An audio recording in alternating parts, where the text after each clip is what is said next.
South Korea is still the world's biggest shipbuilder, and this, the Triple E, will be the world's biggest ship. South Korea is making 10 of them, costing $1.9 billion.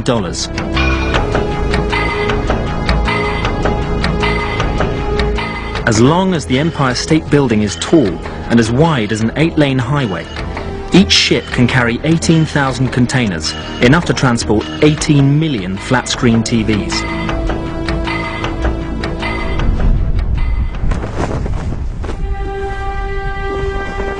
While the economy has grown exponentially, South Korea's political journey toward democracy has been more tumultuous. A combination of military rule, dictatorship, corruption trials and assassination has dogged the country.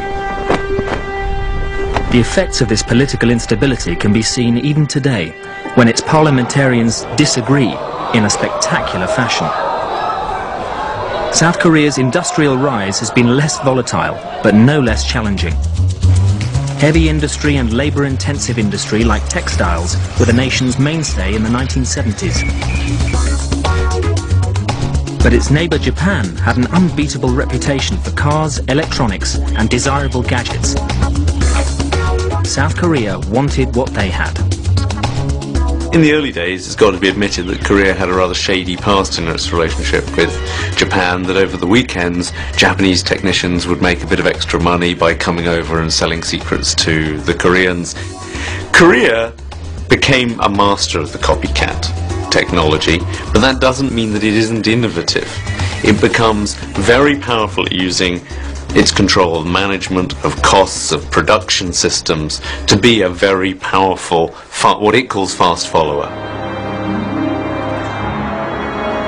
The speed of South Korea's catch-up in the 1980s was meteoric. It became one of the tiger economies of Asia and a magnet for money. Investment in the economy was huge, both from abroad and at home. But by the late 1990s, the relationship between the banks, the chaebols and the government created an investment bubble. In 1997, that bubble burst, and South Korea was bankrupt.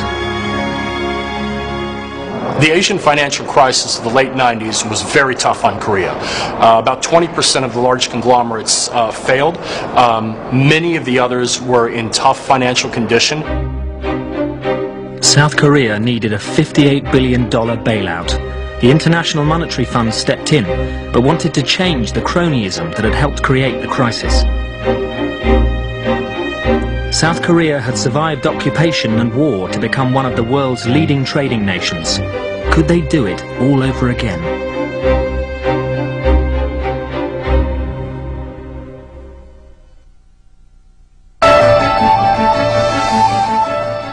I got it on tape! I got it!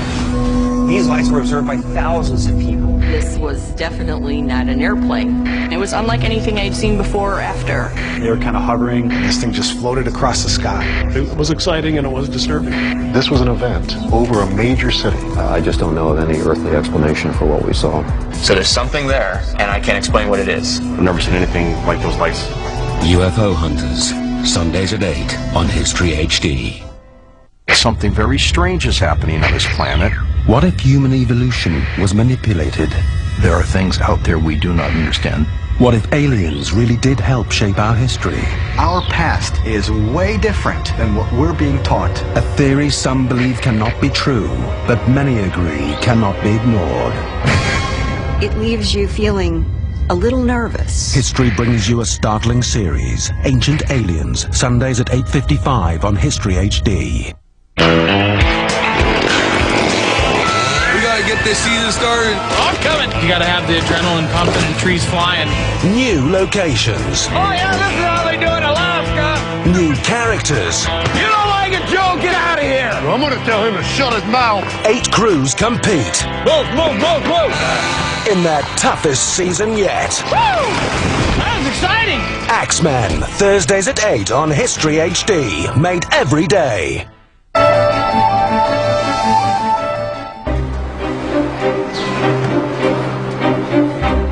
Looking at the gleaming cars rolling off this Hyundai production line at a rate of 12,000 a day, it's hard to believe that 14 years ago, South Korea was bankrupt. Back in 1997, to save their country's failing currency, 3.5 million Koreans donated jewellery and 227 tons of gold, which drove the global price of gold down to an 18-year low, but helped raise more than $1 billion and demonstrated how determined the whole country was to rebuild its fortunes. There is a sort of esprit de corps, I have to say, and there is a very strong Korean national identity. This monument symbolises the suffering of Korean families who can't return to the north since the ceasefire. This country has come so far, so fast. It has to do with the separation of other Koreans on the peninsula. And it has to do with the sort of yearning to create a greater Korea, a greater presence on the world stage. So I think that's the driving force. The International Monetary Fund's $58 billion loan to bail out the country came with provisos. The banking system was restructured and the chaebols underwent change. Hyundai was at that time part of a larger Hyundai group that was diversified enough that even though it had problems, its survival still looked pretty solid, and in fact realized that there was a good opportunity for acquisitions. That was the time that we were able to buy half of Kia, which at that time was the second largest automaker in Korea and was in real danger of failure.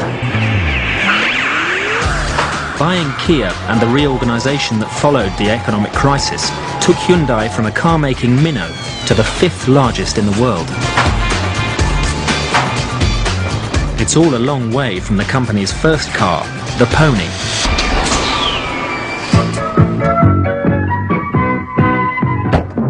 There was kind of a kit of parts. It was almost a United Nations of vehicles. The manufacturing and the engineering know-how came from the UK, the design came from Italy, the engine came from